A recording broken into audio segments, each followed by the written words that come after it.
But for dads, it's happened like overnight. Now you're a dad. Think some fathers take Mm. time to build connection with their child. There's no hormonal changes, nothing emotional that's impacting at a higher end. So, what is one message for fathers? I think you're right. I think a lot of fathers think that they're not important, but the dad needs to support that relationship because if mum is struggling, that affects the baby's development. So his role is actually really, really important to make sure mum's okay, to support the child and the mum to be able to do what they need to do. So he can step in when mum needs a break. He can just help support her. And in supporting her is actually supporting the child and the child's development.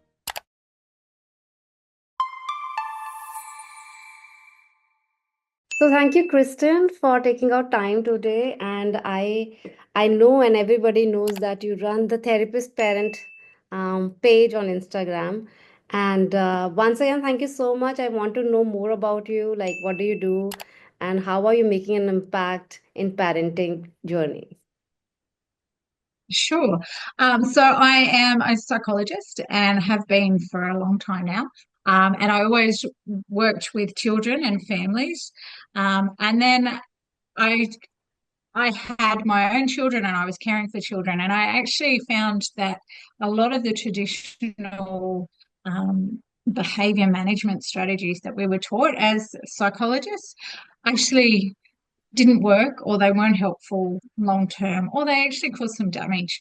And it was through my own journey of kind of manage the kids that I was caring for and for my own children that I looked into more the gentle parenting side of things. And that's when I started the therapist parent. So I wrote a children's book first, helping children manage nightmares and giving parents strategies on how to manage that. And then I created a whole lot of different resources so that parents can have the tools that they need at home and not necessarily have to go and have appointments with a psychologist to learn these things. Some of them, like you can just learn once you upskill the parents, that has the impact on their children. And then I wrote another book, Guidance from the Therapist Parent, which is all of those strategies in there for parents to kind of just pick up and grab the bit that they need. Oh, fantastic. And being a therapist myself, I am also into parenting and I understand the struggle as a mother too. And you are true at that when you say that everybody cannot go to a psychologist for an appointment and learn it. So you did a very generous and great job by launching a book and making it available at homes. So that's a very, very Yeah. kind thing that you have initiated. But there's one thing, Christine, I just want to ask from you, since you're also a mother of three, do you think gentle Yeah. parenting is weak? Not at all. Not at all. It actually takes a lot of strength from the parent to be able to manage their own emotions. And actually, what you're teaching your child is how to manage emotions, not shut them down. And so, when you teach your child how to do that, you're also teaching them problem solving skills and how to manage the world around them so that actually they're not weak, they're not shutting things down, they actually build in strength and resilience. But it's not easy. It's not easy parenting. It's not dismissive parenting. Agreed. It's but it is effective.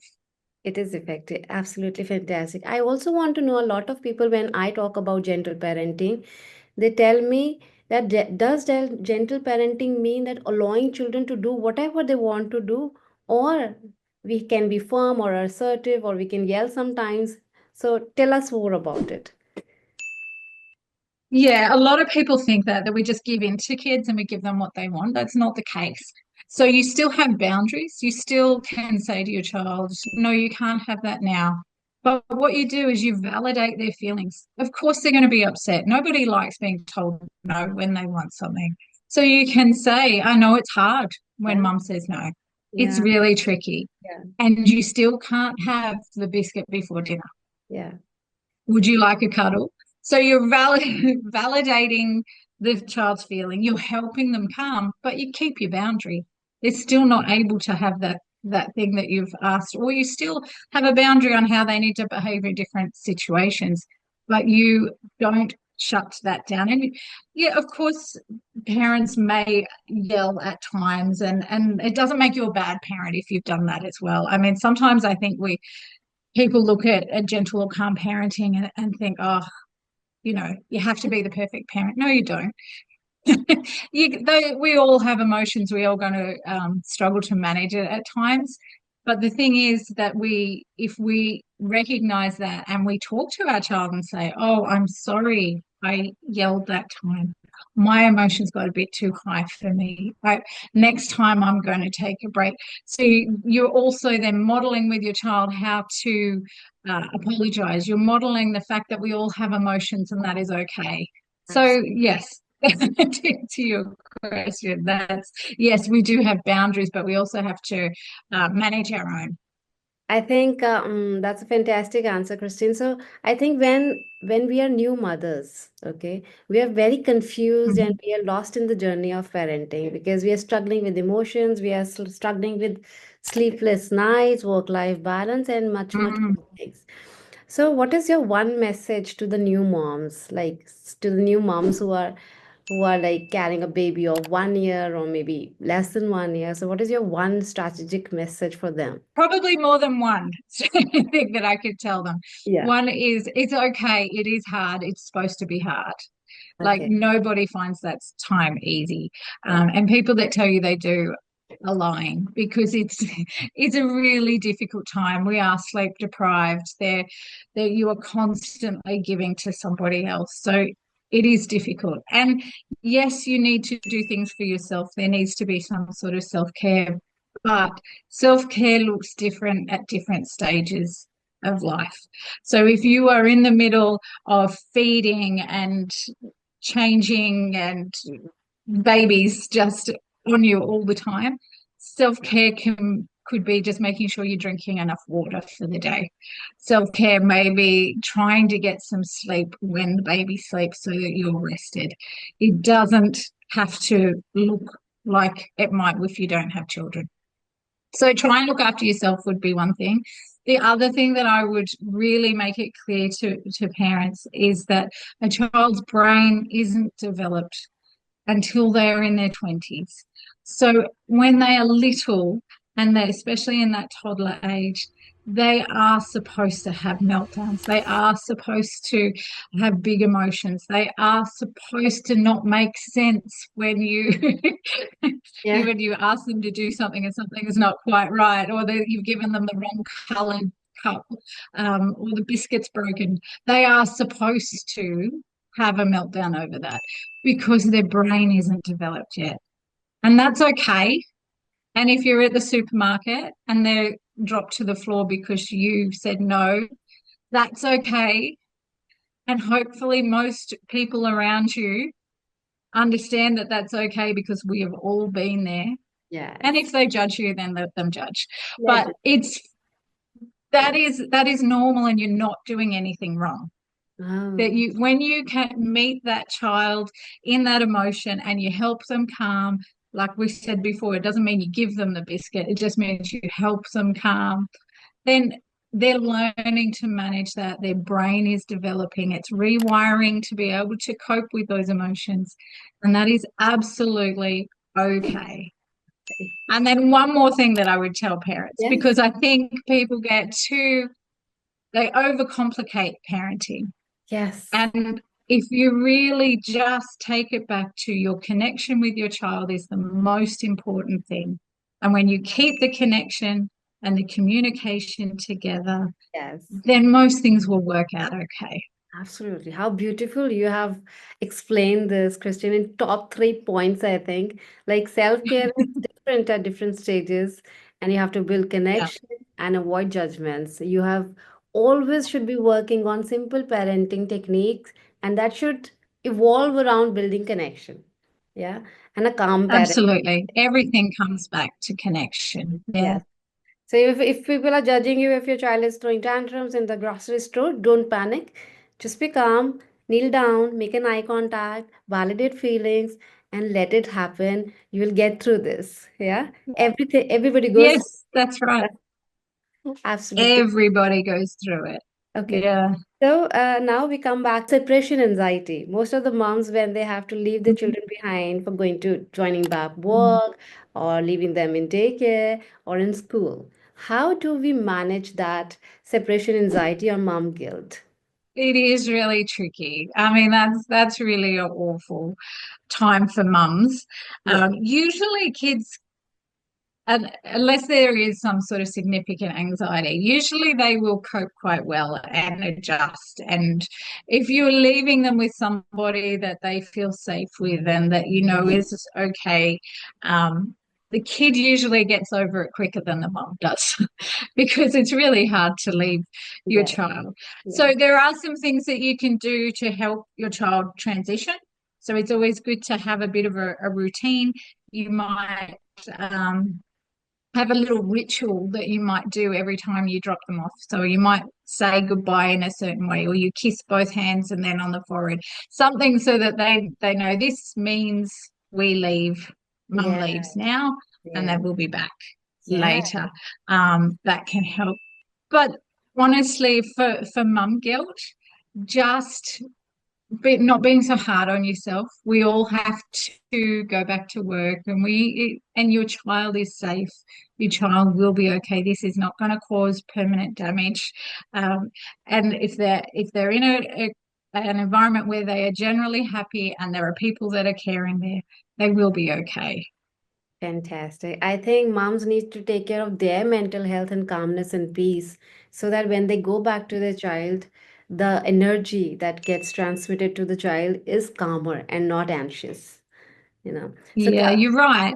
So when they're dropping them off, it's hard, but they also need to try and calm themselves because the child's nervous system will meet mum's nervous system. So if mum's really anxious about dropping them off, the child will be really anxious about it too. I So think this we has, do have to manage it. yeah, I think this has been explained in a lot of psychological experiments too. I think the still face experiment that the energy gets transmitted to the child, and other experiments we can't talk that in long length, but definitely we will talking that in the descriptions wherever possible. And coming back to Christine, like beautiful, you have been explaining everything. I want to know, like when the child is growing, how much important it is for him or her to see the connection between mom and dad. Like, how is that energy impacting the child? Yeah, look, that does impact and the whole family, as well as mum and dad. It's really important that there's a connection in the family and that the child sees that mum and dad work together and that they are caring and respectful to each other because you're modeling to your child how relationships work, but also that mum and dad are parenting together and they're on the same side, that they're together, they're going to help their child, not with one going one way and one going the other way, which can cause confusion and anxiety for a child if they don't understand what the boundaries are. So, yeah, you're right, it is important. Okay. And tell me one more thing. For mothers, we carry the baby in womb for 9 months and we build connection over the period of time. But for dads, it's happened like overnight. Now you're a dad, you suddenly they get a message. Now you're a dad, now you're a father. And I think some fathers take Mm. time to build connection with their child because they do not it's very unnatural. It's not like they have been hearing this that you're going to be dad, you're going to be a dad, but there's no hormonal changes, nothing emotional that's impacting at a higher end. So, what is one message for fathers? Like, if your wife is becoming an angry person, frustrated, sleep deprived, and your relationship is drifting, what is your one message or insight to fathers? Like how they can play a role beautifully to build this their family like Yeah. as a whole holistically. Yeah, I think you're right. I think a lot of fathers think that they're not important, that it's just them, and the baby comes and takes a lot of the mother's time, and they're kind of just the third wheel. It's But what we know from research with child brain development is that a baby till nearly 5 even, it's a very much a dyadic relationship. So it is important that it's mum and child, but the dad needs to support that relationship, because if mum is struggling, that affects the baby's development. So his role is actually really, really important, to make sure mum's okay, to support the child and the mum to be able to do what they need to do. So he can step in when mum needs a break. He can just help support her. And in supporting her, he's actually supporting the child and the child's development.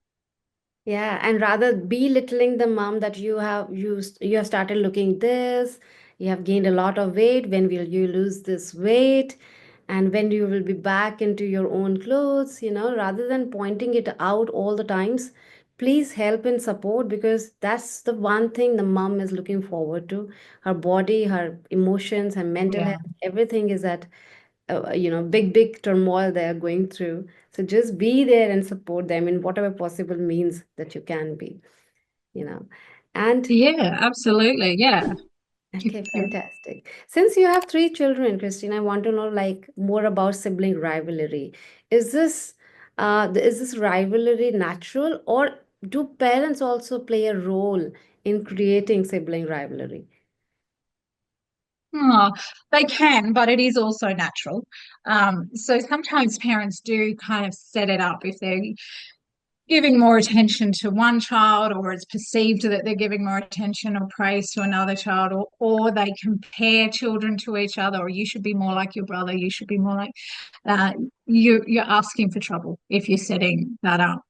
But having said that, it is normal for children to have conflict. And it's actually quite healthy that they learn how to manage conflict in a family environment as they're younger, growing up, than having to just deal with it when they're adults. So it's a good thing to learn, but also it's normal, it's natural. Um, don't be overly concerned, but you do need to help and support them in how to manage it. So, how to problem solve, what to do, how to be calm and speak respectfully when you're in conflict, because we will all have it. Yeah, absolutely fantastic. Because as parents and moms, definitely we should not always be jumping into their fights and telling them, like you are doing better, you are not doing better. Let them figure it out themselves until it crosses a line. So Mhm. you have to jump in the Absolutely. situation when it is crossing a line, and not always supporting one and making comparison, and setting up the mind like he is more important or she is more important. So I have two boys, and Yeah. one is So, teen and one is toddler, and both are struggling like from different worlds altogether. They do fight, but they mm, cannot live without each other. And I think that's a beautiful yeah. part of parenting, how are they growing together. And I'm blessed. I pay a lot of gratitude to the universe for that. But actually, I never separated them against each other. I always promised, and I always tried that they are a team and I am another team. So I do not never make a comparison between them. Like they are one Mm, team always. So I think there are little yep. incidents that we can share with them, that they have to be there for each other when they grow up, you know. So Yeah. that's one Yeah. thing that I practice as a mom. So Christine, as in any other thing from your book that you wish to share with everybody on calm parenting, because I want to know calm parenting more, because I want to know how the mood of a mom can determine the mood and behavior and character of a child. Yeah, absolutely. So, like we said before, a child's nervous system will meet the nervous system of the parent or the person in front of them. We have what's called mirror neurons. We will meet the person that's in front of us. So, and that works both ways. So sometimes if our child's all escalated and having a major meltdown, our automatic response is to meet that. And but what you do is if you try and meet that and then try and crush it, you're only escalating it, and it will, or you then crush the child's um, ability to work through that emotion, which is not what we want. So it is important for parents, and it's the hardest and most important thing, is to recognize our own triggers, to recognize the things that set us off so that we can manage our emotions, and then we share our calm with our child. So if they're escalated and we're calm, their nervous system will eventually meet ours. And what you're doing is you're wiring their brain. So like I said before, their brain's not fully developed till they're in their 20s. So when you're helping them learn to calm through emotions, you're wiring their brain to be able to manage emotions as they get older. So it's a lifelong impact. Absolutely. Very beautifully, Christine. So, thank you so much once again for taking out time, and we will meet again. And I've got myself a lot of answers from you, and I'm sure whosoever mothers are watching this and are going to watch this are going to have beautiful insights from a specialist and a mom like you. So, thank you so much. Okay. Anything that you You're want to share with the welcome. audience? Thank you. Anything that you want to say as a message? Look, my main message to parents is that um, don't overcomplicate it. Just work on your relationship with your child, and usually things will work out. Yeah, thank you. Hello, parents. If you find our podcast relatable, educational, then do subscribe to our channel. In the comment box, write your parenting challenges. We'll try to address them one by one. And never forget to share it with amazing parents like you. Because remember, by learning together, we can raise kind, confident, and connected children for happy families and happy nations.